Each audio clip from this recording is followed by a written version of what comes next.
Yo, what's up guys, welcome back to another video. This is a reaction to how the US accidentally split its longest river into two. I don't know how this was accidentally done, I don't know how that could even happen, but we're going to see, hopefully going to enjoy, and let's just jump straight into this. In the forests of northern Minnesota called Lake Itasca. Out of it, a small creek flows north, then east, more creeks and streams flowing into it on its path. Near the town of Bemidji, its water meets a system of larger lakes, slowly growing and eventually looping back to the south. But this isn't just any stream. Its name is the Mississippi River, and 2,340 miles downstream, the waters of the once small creek that leaves Lake Itasca meet the Gulf of Mexico. The lake isn't even the furthest branch of the river from its source. For that, you'd have to go to the mountains of Montana, near the Idaho border, to Hell-Roaring Creek, which makes its way downstream through a number of tributaries to the Jefferson and then Missouri River.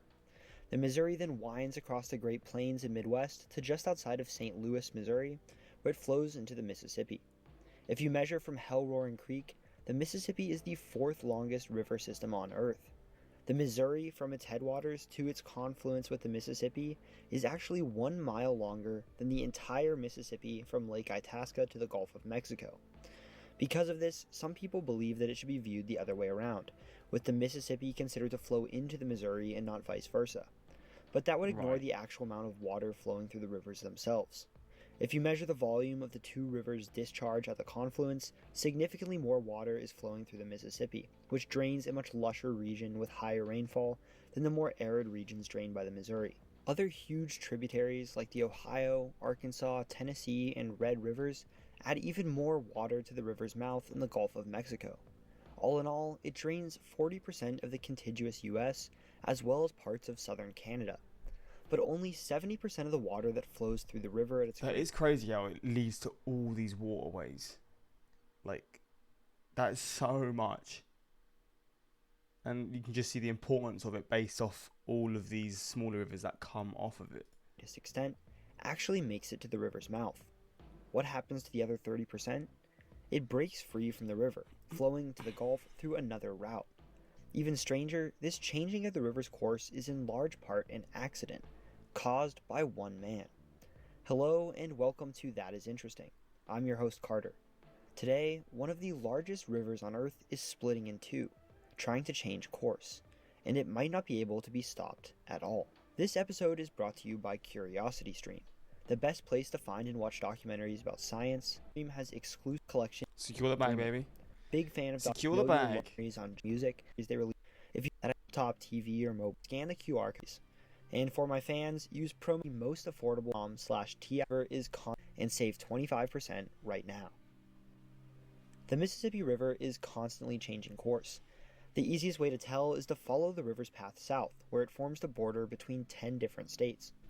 But if you look closely, the state borders don't always follow the river exactly. In fact, the further south you go in states like Mississippi, Arkansas, and Louisiana, the borders follow a winding river-shaped path, but one that diverges frequently from the river itself. That's because the state borders are a snapshot of the river's path as it was a little over 200 years ago, when those states were drawn up. The winding bends that you see the border follow used to be where the river flowed. Eventually, the sides of these bends were eroded away until the two edges of the river met and broke the bends off, turning them into islands. The water then took the new easiest route, skipping the bend and carving out a new path. This is a natural process. Water always flows down the... I learnt this in geography years and years ago. Is this like to do with meanders and stuff? Is it meanders? Or meanders? Stuff like that. I can't... It's been so long ago, I can't fully remember the terms, but I obviously learned about this, but I forgot about it. So seeing this and how they'll form new rivers and then the old parts that just aren't used anymore just sort of get left. The path of least resistance, and it happens all the time. Even in the last 200... Who's been a naughty boy? Oh, it's an ambulance. Someone's not been a naughty boy. Someone's... years, you can see how frequently the Mississippi has corrected its course. Often, the old river bends remain as lakes called oxbow lakes. Sometimes they continue as smaller creeks or streams. On the Missouri River in Omaha, Nebraska, there's an oxbow called Carter Lake, great name by the way, formed from the river changing course that left a piece of the city on the Nebraska side of the river as part of Iowa. So if you're in Omaha, you can drive into this little piece of Iowa that's right in the city, and it isn't accessible by road to the rest of the state without entering Nebraska. There are also a number of places where you can see that the river will eventually change course. The Kentucky Bend on the Mississippi River, where Kentucky, Oh, I'm going to shut the window. There's so many sounds. All right, now that's all sorted. We'll get back into it. Missouri, and Tennessee meet, is a great example. So he's saying about how there's basically going to be a new formation of this river soon. So it's going to come here. So I guess how long does it take for, like, when this happens, how long will it take for these areas to, I guess, the water to leave and then for that it just to become part of the land again? It's probably just got to be a few years. I guess it's quite a quick process once this caves in and becomes part of the river. This tiny neck of land will eventually be eroded away. New Madrid, Missouri will no longer be located on the Mississippi River, and the already confusing border there will become even more complicated. Yeah, a similar process is occurring with the Atchafalaya. It's almost like an oxbow lake being formed at a much larger scale. Oh, wow. See, oxbows are much more common in the south because the land there is flatter. It's much easier for rivers that overflow or erode away at their banks to find a new path of least resistance. This is a whole mess. Multiple things happening here. Because much of the land is flat all around. In Louisiana, this is especially true. It's one of the flattest and lowest lying states in the country. Oh, and on top of that, there's simply a massive volume of water flowing through it at all times. In some areas, the river flows above the land around it, held in by levees. Some parts of New Orleans are below sea level, and at the river's mouth, it gives up on following a single course, flowing into the Gulf of Mexico and a massive delta. Look at that. But further upstream, it's finding a much more direct route to the Gulf, through the Atchafalaya River. The Mississippi has naturally changed course a number of times throughout its long geologic history, and thousands of years ago, the river's main stem was once the Atchafalaya. But for the last few thousand years, most water in the Mississippi went to the Gulf through its current course, today passing through cities like Baton Rouge and New Orleans, and the Atchafalaya didn't exist. The Red River, which begins from a number of streams in New Mexico, then flows through Texas, Oklahoma, and Arkansas, before cutting southeast across Louisiana, used to flow separately into the Gulf of Mexico, coming very close to the Mississippi but never actually meeting it, and reaching the Gulf where the Atchafalaya does today. It's estimated that around the 1400s, the Mississippi took a new natural meander called Turnbull's Bend, which met the Red River at the two rivers' closest points. The Red River south of the bend now received water from the Mississippi as well, becoming the Atchafalaya. However, it didn't change the river too significantly. Most of the Mississippi still reached the Gulf through its main stem. That is, until one man changed it all. Henry Shreve was a steamboat captain on the Mississippi, who wanted to open Louisiana's rivers to navigation. The problem? The Red River was impassable, blocked for centuries by a huge log jam known as the Great Raft, which stretched 165 miles down the river across much of the state. Throughout the 1830s, Shreve used a number of ships to begin clearing the raft away, and eventually he'd removed it, allowing boats to travel significantly further up the Red River to a spot that was then named after him, Shreveport. Additionally, Shreve decided to remove Turnbull's Bend, the meander in the Mississippi that had connected it to the Red River and created the Atchafalaya, cutting a channel across and causing the Mississippi to abandon the bend. But while the Red River once flowed into the Mississippi, it now emptied almost entirely into the Atchafalaya, and with the Great Raft cleared, more water was emptying into it. This caused the Atchafalaya to grow significantly, and it carved out a much larger channel. Over the next 100 years, it continued to grow, and the waters of the Mississippi began following this new path of least resistance, through the Old River, the lower oxbow left behind when Henry Shreve cut off Turnbull's Bend. In the 100 years following Shreve's changes to the river, the percentage of the Mississippi's waters that left through the Atchafalaya tripled, from about 10% to 30%. In 1953, it began to worry the U.S. Army Corps of Engineers. They predicted that if nothing were done, the Atchafalaya would continue to expand, and that in less than 40 years, the river would fully change course. Flipping out. In an attempt to stop it, they built a system of dams and floodgates, called the Old River Control Structure, that controls the amount of water passing through the Mississippi into the Atchafalaya, keeping it at around 30%.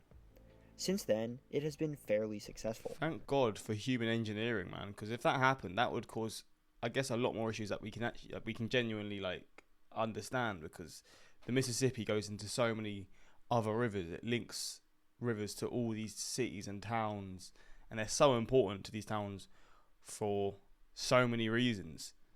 So it's like obviously huge. I know that dams are important. It's a common knowledge that dams have a strong importance, and when they go wrong, they cause a lot of issues, whether they collapse or whatever it is, which is a rarity, but I know it happens.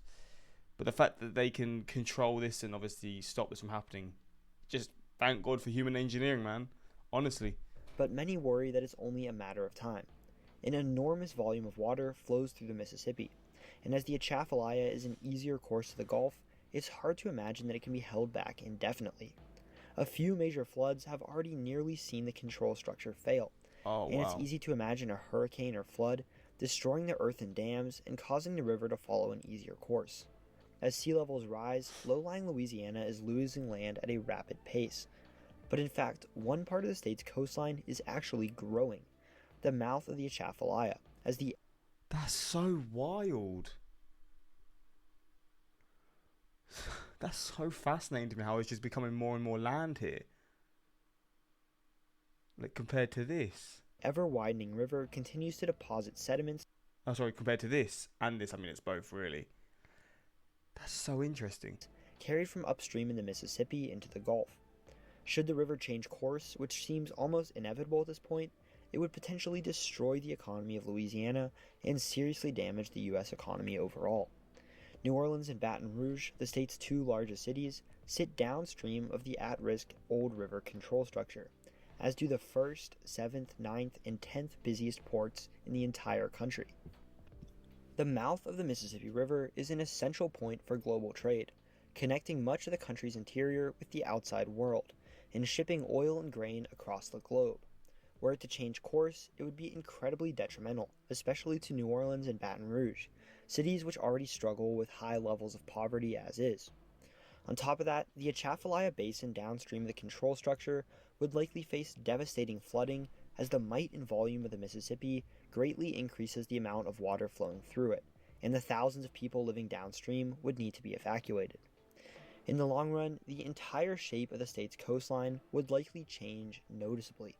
The current river mouth would continue to sink beneath rising seas, especially with less sediment flowing through, and the new river mouth further west would grow into another delta, pushing the coastline there further south.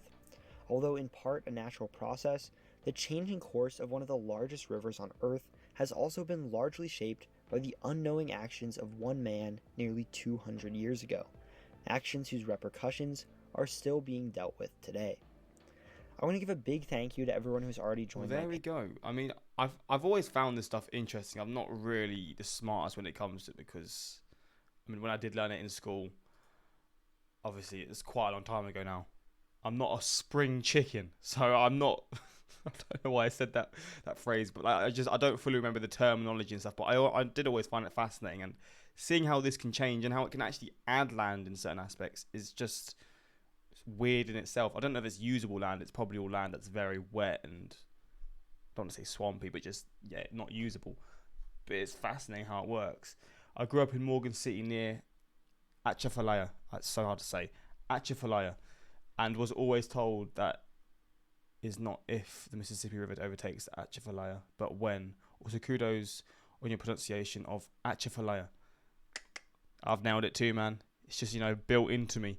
It might have been Shreve's other project, the removal of the Great Log Jam in northwest Louisiana, that really caused this, by enabling the Red River to flow much faster into the Atchafalaya, faster and more able to erode a deeper channel.